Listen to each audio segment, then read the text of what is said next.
Good morning, sir. My name is Priti. I am belongs to Science Department. Today I am here to deliver the topic, what are the chemical properties of the non-metals. So in our previous class we learned about the what are the chemical properties of the metals. So now we are learn what are the chemical properties of the non-metals. So reaction with the oxygen. First, in the metals also we learn when the metals can react with the oxygen, what they will be formed. So metals can react with the oxygen, they will form the oxides. So here non-metal, that one example is the sulfur, is react with the oxygen and forms the respective oxides. Either sulfur can react, it can form the sulfur oxide, either nitrogen with the oxygen, it form the nitrogen oxide. So like that, those which non-metal is involving in the chemical reaction, their oxides will be formed. So this is the one example for the reaction with the oxygen. So reaction with the water. So non-metals generally do not react with the water.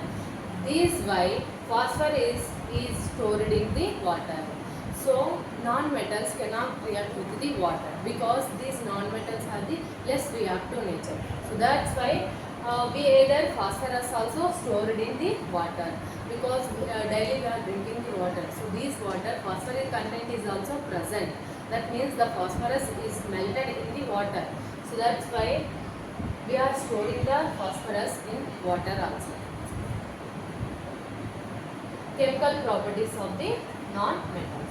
Reaction with oxides. So either non-metals generally do not react with the acids because simply the non-metals can react with the water and they can form the other components also because the non-metals are the less concentrated, less reactive. So that's why they didn't involving into the reaction with the acids. But in the case of the metals, they have the highly concentrated, they are very hot. So that's why for melting and boiling of the those boiling will be highly not possible for metals, but those are too hard, so that's why for melting of the metals we are using the acids. Recapitulation. So what we learn in total this chapter, once we can recapture what are the topics of. Metals are those elements which are used in the making of the ornaments, vessels, implements and chains.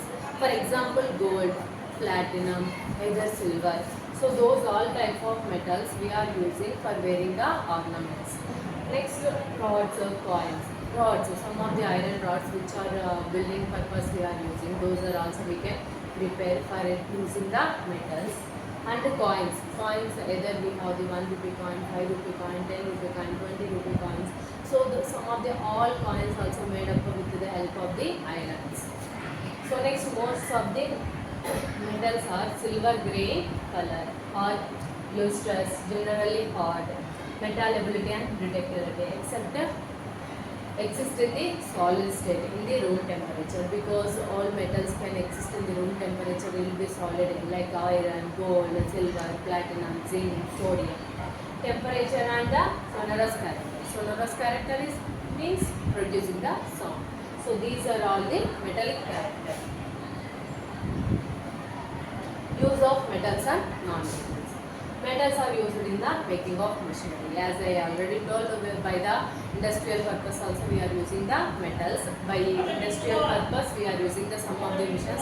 For preparation of those machines we are using the some of the metals. Automobiles, aeroplanes, trains, street lights, industrial guidelines, cooking utensils. So cooking purpose also we are using the some of the iron materials, copper materials, silver dishes and all. So those are all the uses of the non-metals. Use of metals and non-metals. So at a time we can use the metals and non-metals. What are the characters? Non-metals, oxygen is essential for the life. So non-metals, some type of gases will be present, either hydrogen, nitrogen, oxygen, carbon dioxide, nitrogen oxide, like that. So here the main thing in the non-metal, the oxygen will be needed for every human being, every animal in the total our earth.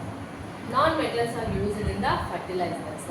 So fertilizers we are using the some of the metals like potash, urea, That's why these all non-metals also some of the fertilizations when making we are using.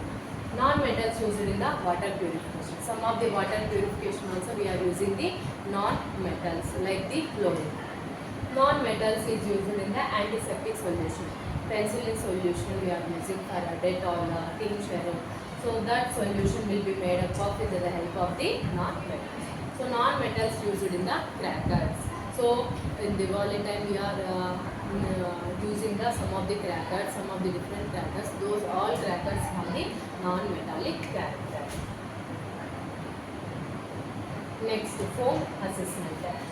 What are the when you write these all, what you learn about in this chapter, like if the what is mean of the metals, what are the example of the metals, what are the non-metals, what are the example of the metals. You can write the differentiation of the metals and non-metals.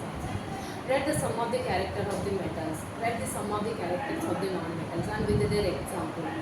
What is the reacting nature of the metals based upon the increase to decreasing order.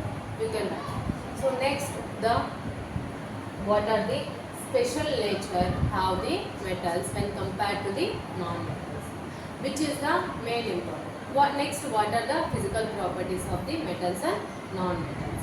What are the chemical properties of the metals and non-metals?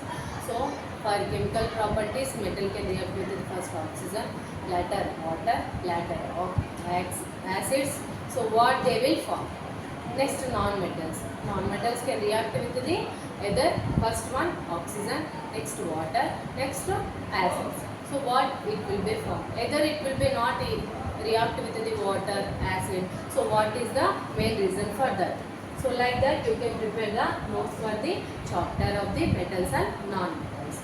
So this is about the metals and non-metals. Thank you.